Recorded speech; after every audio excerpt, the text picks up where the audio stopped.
have a quick look on big news so far.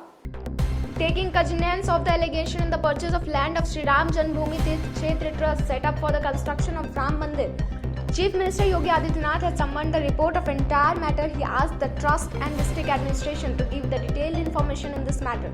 Let us tell, after the matter came to light, it came to the center of discussion all over the country. There are allegations of corruption against the official of the trust. Congress leaders also demonstrated regarding this. Delhi High Court on Tuesday granted bail to activists Devangana Kalaita, Natasha Narwal and Jamia student Asif Iqbal arrested under UAPA in riot case in North East Delhi in year 2020.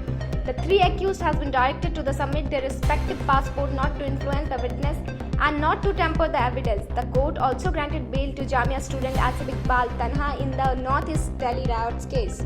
In Alipurduar, Bengal, a woman have extramarital affair due to which angry locals raped the woman nagged in the panchayat meeting and then drove her to the village. The extent of cruelty reached when the villagers made a video of women and made it viral on social media. The Supreme Court on Tuesday closed the ongoing criminal trial in the Indian against Italian soldiers accused of killing two Kerala fishermen in 2012. The Supreme Court has taken the decision for considering the petition of the centre. The vacation bench of Justice Indira Banerjee and the Justice M.R. Shah has taken their decision under the special power conferred under Article 142 of the Constitution. The Supreme Court has said that the victim's family is satisfied with the compensation, so the trial is going on Delhi's Patiala House Court.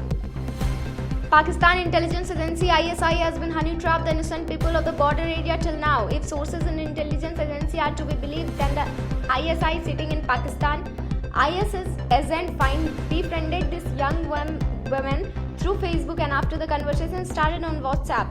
The special thing is that the chandan of the young man kept coming to the area where many activities of the Indian Army are conducted.